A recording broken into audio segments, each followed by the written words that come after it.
So you've probably heard a lot about what's actually needed to focus. Things like the Pomodoro technique, making the work actually fun. But those are all kind of extras, and they're kind of multipliers to the focus that you already have. So they're not to actually build up the focus, but to multiply it. So I'm Amon. I help people with mental and physical health reframe so they can achieve their goals. Now there's 3 parts about this, but this is kind of like all encompassing one tip, and that's the concept of loops. So loops are exactly how many things that you're doing at a given time. So if you're listening to music, you're listening to your friends talk, and you're trying to study, that's 3 loops open. Those are 3 loops open at the minimum. So the more loops you actually have open, the less focus that you have. So will I be as focused as possible if I'm just trying to study in that situation? No. And on top of that, there's other loops open within the day that I am not taking into account that also detract from my focus. If you go on your phone first thing in the morning, then you're basically just opening loops. So you see notifications, you see the news, you see stories, right? Those are all just loops being opened at the start of the day. Extra information that comes into your brain that intrigues you, that opens up a loop.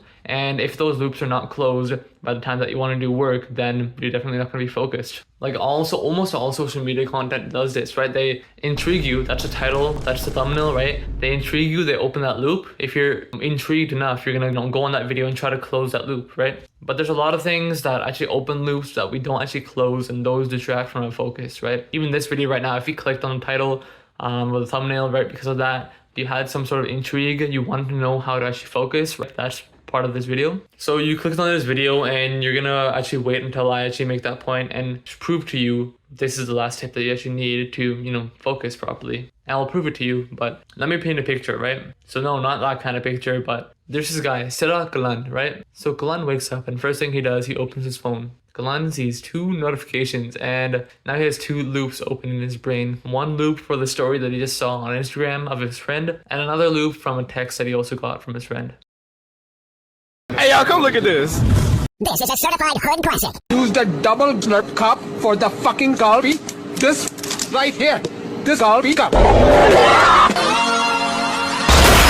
Kalan gets a notification as a reminder to start actually doing some work. He had it scheduled in. And obviously after procrastinating, Sera Kalan, he decides to actually start doing that work. He thinks that music is absolutely necessary, so he puts on some music while he's trying to actually do that work. He also believes that if he's on a call with his friends, he'll be able to do it faster because he believes that it's kind of like a group kind of effort for it, even though it's a single person task. He thinks he'll be more productive like he is in school with a group project. So if you count that up, that's 5 loops open so far. So he's thinking about the text from his friend. He's thinking about the story of this guy he just saw, had a great night out yesterday, and he's wondering why he didn't do that and he wasn't invited, right? Another loop open from music, another loop open from, trying to talk to his friend, and another loop open, which is a 5th loop, which is actually his task. So how long do you think it took Kalan to actually do the work? Trick question. He actually didn't do any of the work. He was so focused and had so many loops open that weren't closed that there wasn't actually enough, mental bandwidth for him to actually start doing that work.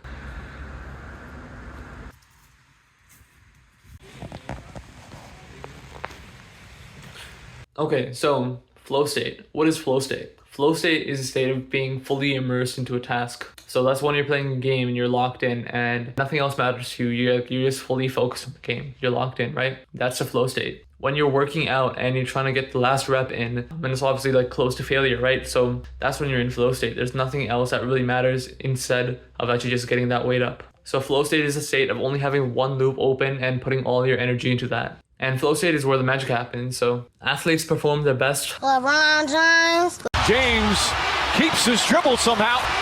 Irving back to James. Oh, he throws it down. Esport pros, they win the prize. But ladies and gentlemen, there's no way anyone beats him. Your Fortnite World Champion, Booga! Artists, they make that painting. Producers finish that song. And TV shows have that sort of sense of it just works, it just clicks. There's charisma between the characters. A big chunk of our lives were lived out, and you don't realize how much life gets spent at work. Yeah. And it's just a beautiful thing for us that this turned into a real family. So one loop is flow state. So how do we actually get into the flow state? So I have many videos on reducing distraction. So an example would be the Apple Watch is killing your productivity. You can search that up on my channel. And that basically just removes a way that technology can distract you in open loops, just all these different things. And I basically just go over in that video a little bit, but I go over how you can try to reduce distractions and decrease the amount of actual open loops that you would have throughout the day just using your phone, your Apple Watch, whatever, like that. But let's say you do have an open loop from something and you want to close it so that you can actually focus on the work. So how should you close it so that you have maximum focus for the task that's on hand? So you can just write about it or think about it, but there's a couple of things that I'm going to go over.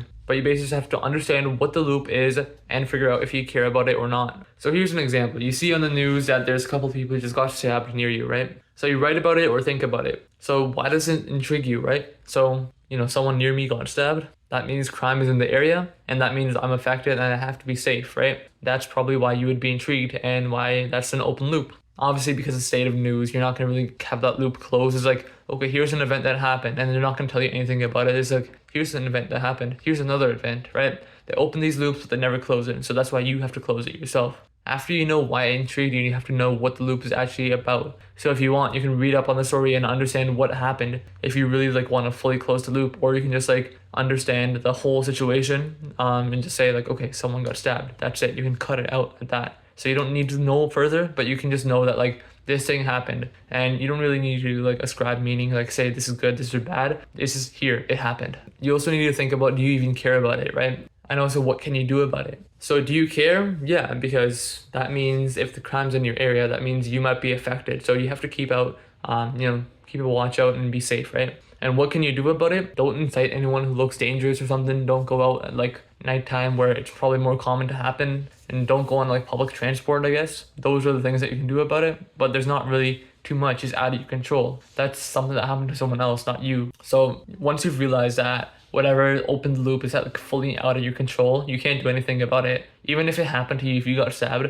after you got stabbed, what can you do about it, right? Go to the hospital. After that, what can you do about it? Nothing. It's already happened. There's already a puncture, right? So nothing else you can do about it except move on. So that's the kind of approach that you want to take. That's what you want to figure out if you do care about the loop or not, and try to close it before you actually do some sort of task that you want to be focused on, right? So the loop has now been closed. There shouldn't be any more thoughts about it or anything like that, right? Maybe you might be just going throughout your day and you remember, oh, that's the news story about the guy who got stabbed, right? I wonder what that was about. You shouldn't be having any of those thoughts anymore because you've closed that loop. So even if you do have that thought, you're not gonna be lingering on that thought and thinking, oh, what if this happened? What if this happened, right? You just remember, oh, I can't do anything to control it. That loop has been closed, so I'll go on and start focusing on what I need to do. So you just learn the takeaway from it, right? What you can do if you care about it or not. You figure out why it intrigued you, what the takeaway is. And because news and social media, everything's so rapid fire, so you're given all these little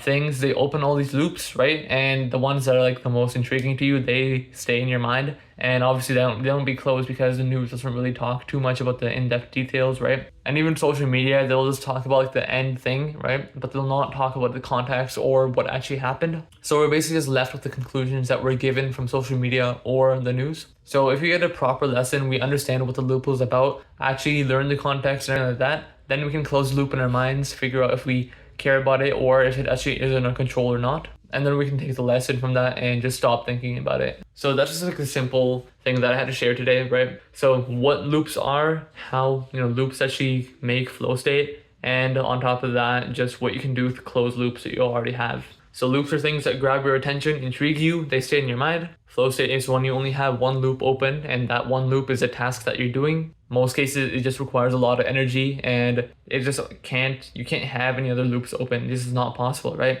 So you have to focus on it. And getting into the flow state is as simple as closing all loops possible to make the flow state kind of the only thing that can happen, because there's nothing else, and because nothing else is going on in your mind, only that task. Now, if you like this, you'll probably like my video about the Apple Watch and how it's killing your productivity. It's not 100% about the Apple Watch. It's kind of a general video, I guess, but with the Apple Watch as a theme. But it's just basically talking about how technology is taking away from our focus, how the Apple Watch specifically is taking away from your focus, and what you can do to actually reduce the amount of loops that are opened by technology. That way you can focus completely on whatever your goals are, so that technology is not using you, you are using technology. And yeah, just click on that video somewhere here on this on the screen or in the description, and I'll see you in that video. And remember, this is what hard feels like.